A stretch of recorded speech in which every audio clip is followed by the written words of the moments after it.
Good afternoon, everyone. We're going to get started. Hopefully you're enjoying lunch. Yes? All right, thank you. You're welcome. It's not my budget. Okay. Not ours either. All right. We're doing something a little bit different today. We have two cameras in the room. So we have Chris in the back with the main camera, and pointed at me. This camera is the Lisa solo camera. We're posting these videos online, and so if we can see who is talking, other than me, we just thought that would be a nice thing to be able to do. So we'll edit the tape later and get visual of the interaction in addition to the voices. So that'll be good. Is the microphone level okay? Can you hear fine? Just a little bit through the speakers, not overwhelming. Okay, so this is our third in the series of Lunch and Learns, and we are dealing with the data from the NSSE, the National Survey of Student Engagement. So just to refresh what the NSSE is, it's a big survey, and we've done this a couple times now. This is a national survey, many schools do it. In these sessions, we are focusing on the data that we collected from the spring of 2018. We have data from freshmen who were freshmen in that semester and seniors from that semester. We have national comparisons with CCCU schools. So we're looking at our seniors specifically because those are the ones, those students that data shows us what had been going on for the 2, 3, 4 years prior to that. That gives us an idea of an outcome of our learning experiences so that we can then take the information, plan for improvements. There is a take-home activity at the end of each of these information sessions, which is primarily geared toward the teaching faculty to input a piece of data into your decision-making, to potentially make changes to your curriculum that will then hopefully bear good fruit. There is an attendance list coming around, so make sure you get that before the session is over. You're going to be a good student, sign in and trust it. Okay, so we're looking at things in the NSSE report called the Engagement Indicators, National Survey of Student Engagement. So there are several critical things, categories of questions in the survey that are called the engagement indicators. So we're specifically looking today at the one called learning strategies in the academic challenge category. Learning strategies are specific things that students do that help them learn. So there are only 3 questions in this category that we're going to be walking through today. So today's session might be a little shorter than previous, but maybe we'll just fill it in with discussion. That would be awesome. So learning strategies. The idea of who can benefit from this? Well, everybody can benefit from this, the entire community. We're primarily thinking about the teaching faculty and the people who oversee curriculum as to how could things be improved, how could we schedule some upgrades here and there to better impact our students, so maybe the next time we measure, we would have some higher indicator scores. But tutors and academic coaches, yeah. So we're looking at learning strategies, thinking about how do students prepare to learn? What do they do to create knowledge? Or what activities are they engaged in? So this is very much in the purview of our academic coaches and our tutoring center.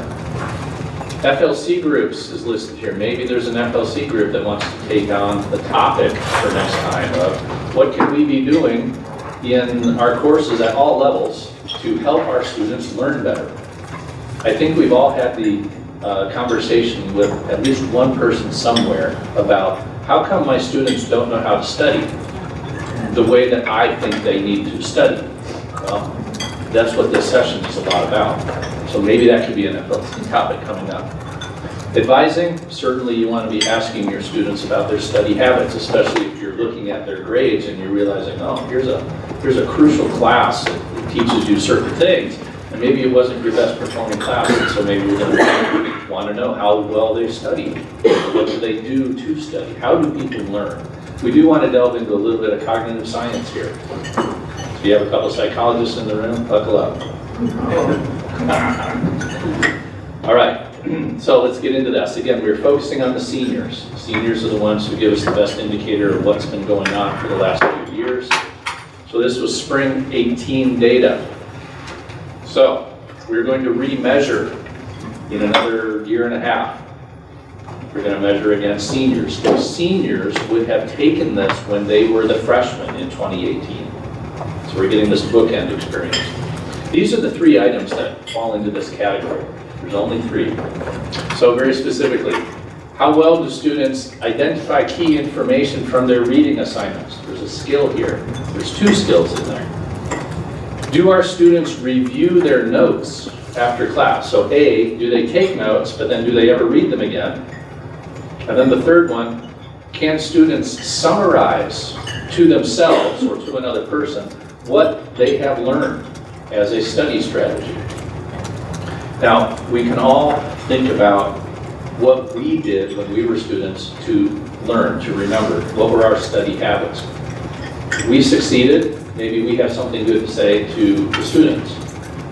So that's hopefully what we're going to do. So we're going to go through a series of graphs. There's really only three. The idea here on the graphs, on the right-hand side, we have the 2015 first-year students. So those were the freshmen. And what they said in the orange bar compared to the CCCU average for that item. And on the left-hand side of the graph, those are the seniors. Again, ours are the orange and the CCCUs are the dark gray bar. None of these numbers we're putting up are bad. We don't want to look at that and say, oh wow, we're doing poorly. But we do have a couple of really good spots to say, how could we be getting better? So that's how we want to focus on this.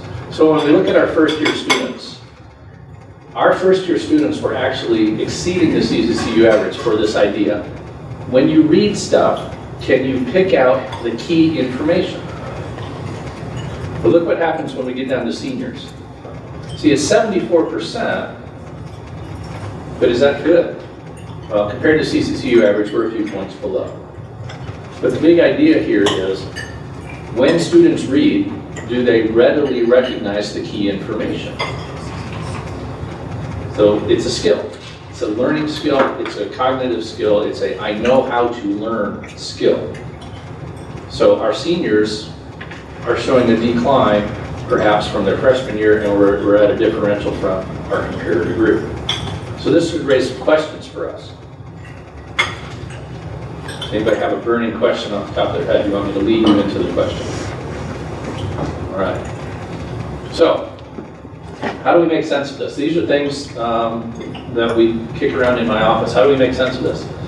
Maybe it's just that our courses get harder over time, and therefore, it's natural for seniors to say, you know, it's progressively more difficult to pick out the key information because the reading material is progressively more difficult. Is that a helpful explanation? Could be, could be. Maybe freshmen just overestimate their ability. Oh, that would, yeah, nodding, yes. Maybe our seniors are just less capable than CCCU seniors on average. We know that our students on average are a little different than most CCCU students. We know that. But are they less capable? It's an open question. Or the opposite, maybe CCCU students in other schools simply work harder than our students do. That's why we have the differential.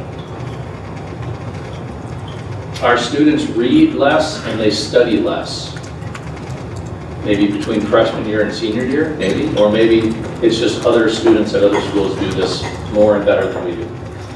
Dr. Peters? Does your NSSE data give you an answer to that question? Nope, this is conjecture. This is just trying to make sense of why do we see these numbers the way they are.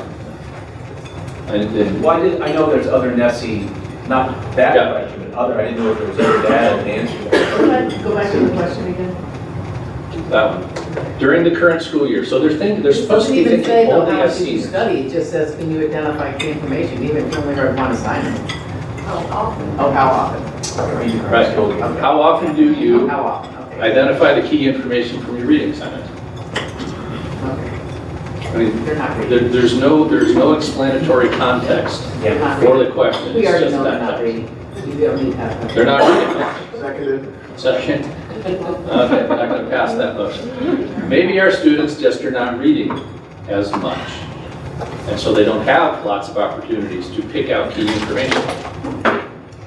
You know, the required follow-up question there, are you giving students a lot of reading material in their senior years?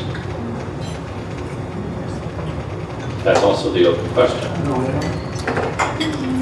Maybe our courses just don't require this item to the, in our comparison to the CCCU.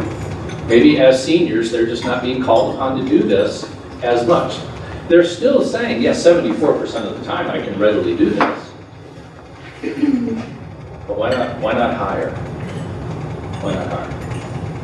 Okay. So here, how about this? How do you do this?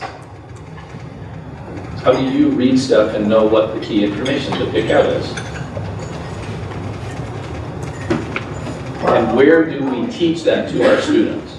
Jane, did you want? I was gonna say, I make my freshman classes do reading prep guides, which Yeah. I shouldn't have to make them do, but I do. But I assume, wrongly now, that seniors know how to do that now and shouldn't have to do that. Okay. Maybe that's the wrong assumption. Maybe. I mean, it would be nice to think that we taught you when you were a freshman and you So should I remember. shouldn't have to do that for you now because you're not babies anymore. Right.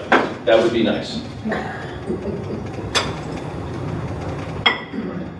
That would be nice. They would carry their learning forward. That would be nice. Okay. I think Jay may be onto something. If you think about a high school language arts curriculum, a lot of them will have, there's a reading, and then they gotta write out what's the key points, like on a little worksheet that they hand in. Yeah. And that's very frequent. So they're coming in having done that skill quite a bit. Right. So And then maybe that perhaps we don't, I explains the mean, freshman you're not part. gonna hand out to seniors little worksheets on their reading to say what was your key, so they might not be doing it anymore. I'm not saying they shouldn't do it, I'm just saying it's probably, When I taught the old Core 101, that was a normal thing. You gave them the reading assignment, you walked them through what are the key ideas, you taught them how to read it, how to write it down. We taught them that skill. I assume that that still happens in, does that happen in 101? There are a few 101s in there. Yeah, maybe? Okay, to a certain degree, it's still there. Okay. I'm wondering, I mean, in my classes, I mean, I don't teach seniors primarily, so I don't know. You know, stare at Rich and he'll nod or shake his head appropriately. I think, based on what our senior level courses are, that there's a ton of reading material that they've got to process through. I would assume that that's the case for everybody's senior level courses. So where do we get to the point where students are saying, only 2/3 or 3/4 of the amount of time do I know how to pick up the key info? Mark, did you want to say something? Yeah, so I came here and I assumed some freshmen would read, and they don't. Yeah. I still ask them the questions that they should read, but in my upper level classes, I drive them all over the internet and have them find stuff for me. So I'm not actually asking them to read like I would ask my freshmen to read. So you're not asking them to do it maybe to Read this chapter. a super huge degree? Right, I have them tell me, get this information, tell me. Okay. Yeah. Boards are putting their heads I'm together. thinking about biology. Well, one of the questions I have, thinking about the biology curriculum, so we have a lot of 300 level classes.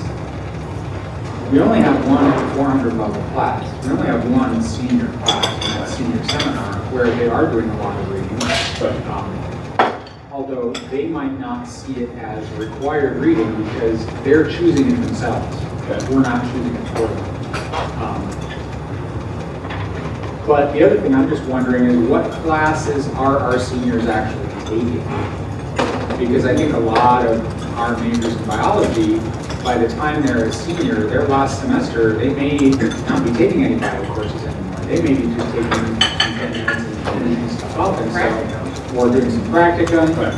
They may be, so, you know, we're asking them to think about the current academic year, but I don't know on average covered what that looks like for our students in terms of what courses are they actually taking. Yeah, and that's a good question to ask. In your curriculum, you're saying, it may not be there. What do we know about everybody else? And that's a good thing for us all to understand. Maybe, and this is, again, an open question, maybe we need more of a common senior experience. What are we talking about? For those of you that know about 401, well, why didn't our seniors say, oh yeah, I do that all the time? Where did I go?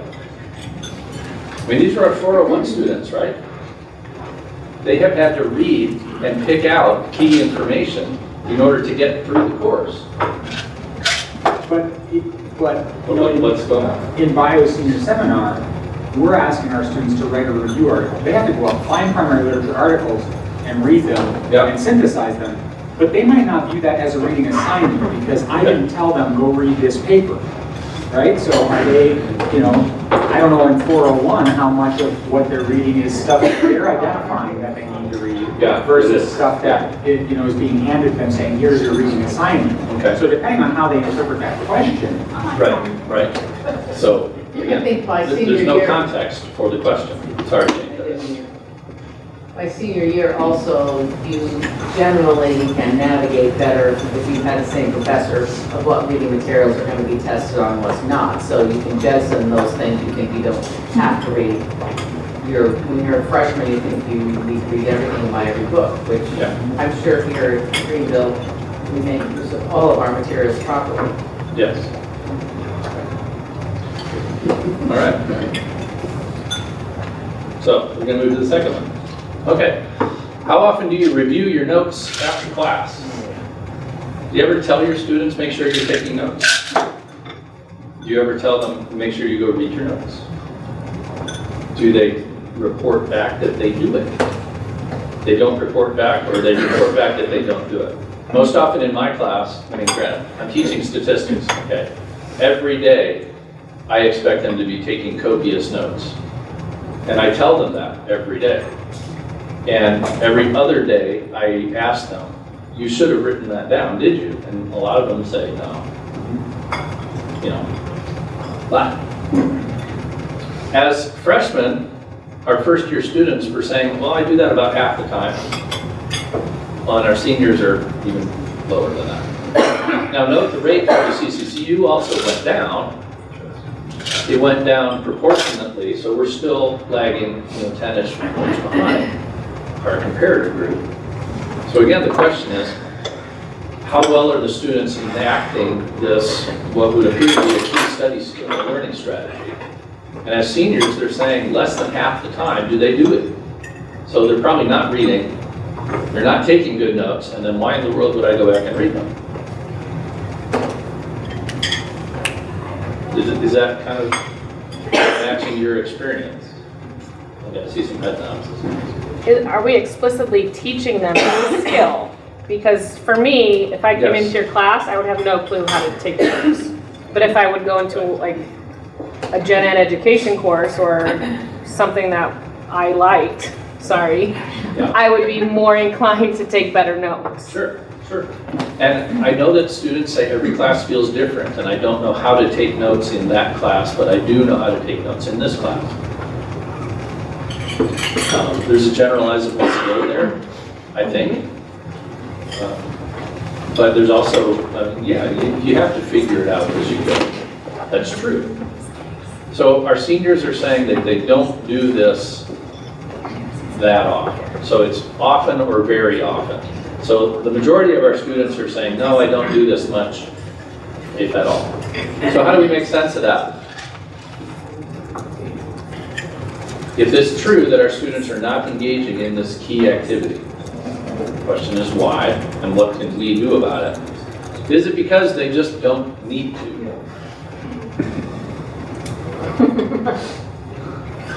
Is what we're asking them to do in our classes simple enough that taking notes is not productive? It's wasted time. It's a bunch of effort doing something that won't pay off. Or do only 42% of our seniors care? That could be. Their memory is just so good, and because we always post our lecture slides in D2L, why do I have to write anything down on my own? I can just go back to the notes that are already made for me. Is that possible? Yes, sure. Yes. Okay. So let's cut D2L and don't put our materials online. Oh. Wouldn't there be a riot? Would there be a riot? From some people, there would be a riot, yes. But, Yeah, Rich. but I would just say, but are they even going, because the question is not are they taking notes, the question is are they going back and reviewing? Reviewing their. So if we give them the lecture slides, are they going back and looking at those even when we give them those? Yeah. So Well, that's- you can see that data in D2L. You Exactly. can always go in and see who has and who has not looked at any piece of content. yeah. For the most part, in my classes, students do not go look at the online content. Exactly. So I know that they're not taking notes and that they're not looking at the content online. So these things don't surprise me. So are they lacking something? Mike, go ahead. Eric, do we track the scores by school or student type to figure out are there differences between some groups? Like in this data, Yeah, yes, we can break it down by major, and then we can coalesce the majors into the schools. okay. Part of the difficulty there is some majors have so few respondents that we don't want to say. There was that one female physics major who answered the survey. We wouldn't do that because, well, maybe we should, because that would be Ellie Shaw, and she's wonderful. So yeah, we'd like to know her opinion on things. But we don't publish the data out that way because it's too easy to identify individuals. We could coalesce it into some larger groups. Yeah, I was thinking Yeah. that might give some clues. Yeah, it might. It could be helpful. Yeah, Jane. There's also something to be said about doing different types of learning, which I'm sure we're going to talk about rather than me just standing out there talking forever and they have to take notes. So how do we say this is not horrible, the fact that I have materials they can look at, and we're actually listening and interacting with the material rather than just being a one-way kind of a dump. Right. Right. Is note-taking the kind of skill that we expect out of our seniors? Primarily. At times, but at times no. Yeah, maybe. Especially not. seniors if we're doing seminar discussion, well, hopefully they're reading. Yeah. But even in a seminar where it's discussion oriented, where you've read, you've maybe prepared some remarks and you're prepared to interact, are students not taking notes even in that setting? I don't know. Is it because they just don't need to do these things? Are our senior level courses just not that rigorous, so they're relying on their memory? If it's not on the test, then I don't need to do that thing, right? I mean, I know that that's a lot of student thinking. If it's not going to be on the test, I'm not going to bother writing it down. Other learning strategies are more profitable. So here's an opportunity. What learning strategies would you expect students to know how to use in your courses if note-taking isn't the thing that they're saying they're doing? Maybe they're not. Maybe they're taking notes, they're just not reviewing them. If you're not reviewing them, I'm not sure the point of taking them, right? There is some, okay, cognitive scientists chime in. There's something very strong and beneficial to writing something down, even just the one time. It helps put it into your memory. Reading it later is even more better. And then sleeping for a while, that's great.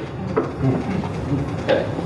So the cram overnight, how many of you have done the cram overnight strategy for a big something, and then you promptly forgot most of it, right? Yeah. Cram, sleep, cram, sleep, cram, sleep. It's good for you, but it works. Write things down, say it out loud, see it, do it, on and on. Okay, maybe other things are more profitable. Here's only the 3 questions here on the inventory. Summarizing key info from reading, reviewing your notes, and the third one is engaging in a task in which you summarize the material that you've learned in the class. So in some fashion, the student has to engage in a strategy of summarizing their information as a learning tool. Yeah, that looks a little bit low. Of course, the question again is, do our students even know that that's a good thing to do? If they know that it could be a good thing to do, why do some of them do it, but most of them don't? Open question again. Why are the CCCU schools so much higher on that one? I mean, they're not stellar, they're only in the 60 percentile range. But we're a good chunk below that. All right, how do we make sense of this? So again, they're not engaging in the key learning strategy that the NSSE material identifies. Why not? Maybe they just don't need to. Maybe they think they don't need to. Maybe they think their memory is great. I read the book, I listened, I watched the slides, I'm good. Or maybe they did 2 out of 3. They watched the slides and they listened, and they thought they would be good. That's what my students do. Or do the students not really know how to do this? If they're having, again, if they're struggling with reading stuff and picking out key information, summarizing what they've learned is a little bit higher order skill, so maybe that's okay. It's not okay, but it's natural that they're still struggling with that. Same idea. Are other learning strategies more profitable? Are they gauging in something? What do you think students are actually doing regarding these 3 things? What else could they be doing? What else could we be teaching them to do? Rich, you're itching to say something. Well, I just always wonder, are we different in how our students compared to CCU schools use their outside of classroom time? And are our students involved in more activities? Because I think that so much of this is not about what happens inside of classes, but what happens outside of classes. And I just wonder if our students differ substantially in the amount of time that they do. I can speak ad nauseum about all of these strategies, which sometimes I do in class, but if those aren't implemented, and I found myself doing more of these kinds of strategies inside class, but what that means is that just the students begin to rely on those things happening in class, there's less time for content, and then I'm working harder and harder and harder, and the student is maybe not working as hard to learn the material. So I wonder how we differ from CCCU schools in what our students are doing outside the classroom. Demographically, we know that a higher number of our students are athletes compared to CCCU average. A higher percentage of our students are male compared to CCCU averages. It's not an unknown thing to say that females are better students on average at college. It's So we're dealing with the selection effect. So we have the bias of our population. Yeah. But then it's incumbent upon us to work with that. Yes. Andrew? The question tied to his, do we know where our students fall on the CCU in terms of how many hours a week our students are working at jobs compared to other schools? Yeah, so to what degree are our We've got students students that are working employed? 20, 30 hours a week. Oh, yeah. They work around Yeah. I don't think this data set gives us those numbers. I think we have other data sets that would be suggestive of, yeah, I think it is true that our students are working for employment away from campus to a much higher degree than in years past. And then it does, on average, get reflected in academic performance. Yeah. And when our students say, I just don't have time to do all those things, could that be a legitimate complaint? Yeah, They for say some they don't have it time. is. They're in the classroom for 15 hours, they're in their sport, they then go to a job. Maybe they have other cares and responsibilities away from campus, family concerns. There's a cohort effect going on there. Yeah. So what do we do about it? Yeah. Okay. I'm hoping they understand what it means to say, summarize information. Hopefully they didn't know that by the time they're a senior. But after the last one, I'm spending more time of saying, okay, this is analysis. Right. You are now taking the information, you are using that to make decisions, so I'm actually kind of identifying what the skill is that maybe they had never thought about, that's what the skill is. If we can provide them the vocabulary that they then latch onto. Oh, now I'm doing analysis, now I'm doing summary, now I'm doing evaluation. They've got to learn it somewhere. Right? It'd be nice if it just organically arose through their reading. Right? Okay, we're coming down to the last few minutes of our time together. Thank you for interacting on these things so far. This material helps us in a couple of key places in our HLC foundation report. So for instance, category 3 or criteria 3, the highlighted parts or the bold portions there on the second paragraph. The university imparts broad knowledge and intellectual concepts to its students and develops skills and attitudes that the institution believes to be valuable. Well, key intellectual skills, how to learn, how to read, how to summarize, how to understand what I'm doing. These are key skills. Now, this doesn't tell us that our students are terrible at it and we're gonna fail something. I think this shows us that it's something that we can get our hands around and be more deliberate about, especially early in a curriculum, so that when we measure the seniors again, they will have had a couple of years of benefit from it. And it's inside the degree program. Every degree program engages students in collecting, analyzing, and communicating information, mastering modes of inquiry. Modes of inquiry. What's the information? How do I go get it? How do I make sense of it? How can I talk about it intelligently, communicate it to others? Creative work, skills, and adaptable to changing environments. If our students are coming in with maybe not the best learning skills, we have got to be giving them and reinforcing to them and evaluating them on those learning skills so that when they go out of here, they can keep going. If they leave with no better learning skills than when they came in, we've not helped them, and it's our job to help them. Faculty and students contribute scholarship, discovery of knowledge appropriate in their program, and it's mission-centered. So the other one here, 3E, we contribute to the educational experiences of our students. So that one says co-curricular. Co-curricular is partially athletics, but it's also everything that we call community life. That's the co-curricular with the curriculum, along with the curriculum. So again, that's why the tutoring center, the academic supports, the coaches, all of that needs to be involved in a thorough, holistic strategy of how do we help our students learn and how to learn. And we demonstrate that we're doing these things.